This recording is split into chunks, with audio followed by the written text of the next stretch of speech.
प्रियंका जी जरा ये तो बता दीजिए भाई, निराशावादी क्यों होना है?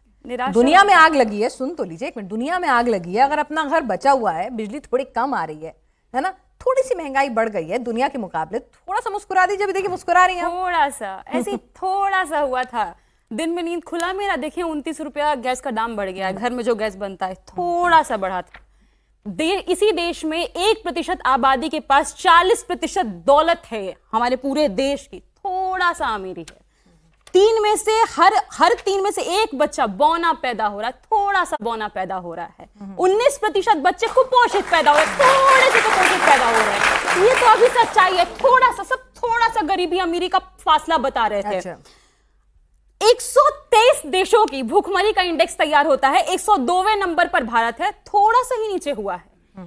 आप आज हमको बताएं, हमेशा ये नारा देते हैं अच्छे दिन आएंगे, कहां से लाए हैं हम आपको बताते हैं। जर्मन स्टडीज के स्कॉलर हैं, गोबल्स एक नारा दिया करता था, रेडियो पे हर दिन चला करता था जर्मनी में जिस समय में डिक्टेटरशिप आया हुआ था, एंड दैट स्लोगन वाज गुटर टागेन कॉमन, जिसका हिंदी मतलब होता है अच्छे दिन आएंगे। अच्छे दिन आ गए, अच्छे दिन तो ऐसे आए हैं, प्रधानमंत्री जी आके कहते हैं देश में बड़ा मुश्किल का दौर चल रहा है, आप लोग पब्लिक ट्रांसपोर्ट से ट्रैवल कीजिए, और 1 घंटे बाद उनका रोड से पूरा रोड शो निकलता है काफिले के साथ, 20-32 गाड़ियां उसमें मौजूद होती हैं। प्रधानमंत्री जी कहते हैं मुश्किल दौर चल रहा है, आप लोग देश से विदेश जाना बंद कर दीजिए। अगले दिन पता चलता है 4 देशों का भ्रमण में घूम कर आने वाले प्रधानमंत्री जी। कहते हैं सोना मत खरीदिए क्योंकि देश में गरीबी आ गई है। उनको पता ही नहीं है सोना खरीदने लायक कोई बचा ही नहीं है, सबका जेब तो ऐसे ही काट डाले हैं। ये असल सच्चाई है। गरीबी की बात करते हैं, मैं एक आंकड़ा दे रही हूँ, एसबीआई ने आंकड़ा दिया है, अगर इस देश में गांव में कोई व्यक्ति 1632 रुपए कमाता है, उतने तक तो वो गरीब है।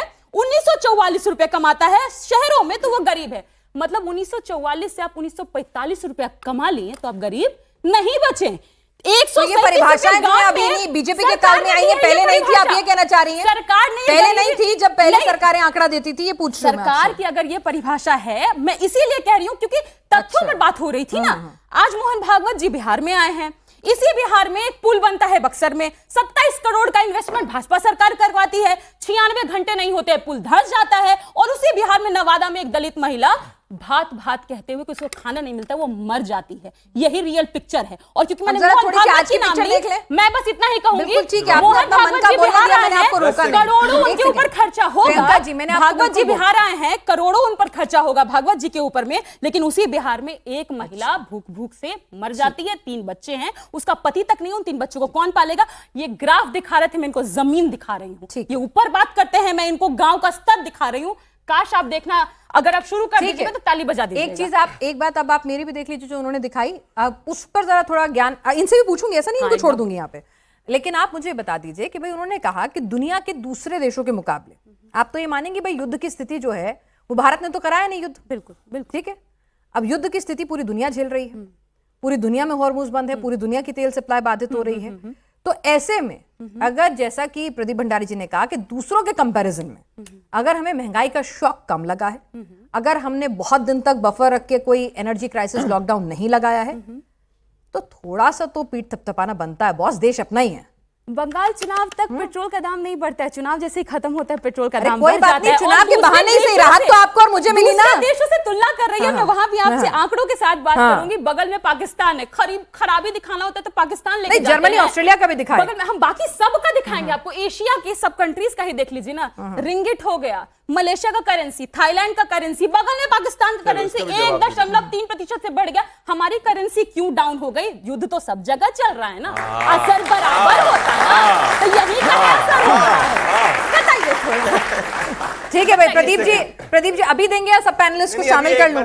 एक बार दे दीजिए। इन्होंने कोट करा वर्ल्ड हंगर इंडेक्स, मैं आपसे पूछना चाहता हूं, क्या पाकिस्तान ऐसे इंडेक्स जो एक फर्जी एनजीओ बनाता है जो कहता है पाकिस्तान और अफगानिस्तान सबसे अच्छे मुल्क है, क्या आप उसमें विश्वास रखेंगे? क्या वो ऐसे डेटा को कोट कर रही है? ये चारा वाले ये बात करेंगे सरकारी खर्च की। अरे जिनके लालू प्रसाद यादव सरकारी घर को नहीं छोड़ पा रहे हैं, उसके लिए ऊपर नीचे कर रहे हैं, ये इनकी सच्चाई है।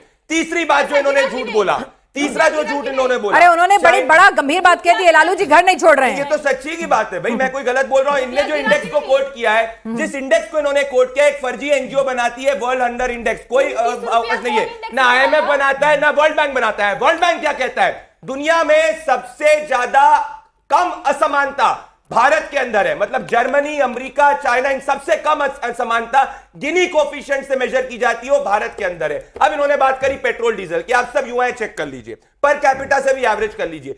सबसे कम पेट्रोल और डीजल के दाम अगर कहीं बढ़े हैं वो भारत के अंदर बढ़े। अब करेंसी की बात करते हैं। चाइना से $1 ट्रिलियन पिछले 1 सालों के अंदर उसके मार्केट से चला गया है। चाइना 4.9% से ग्रो कर रहा है, इनको चीन नहीं दिख रहा।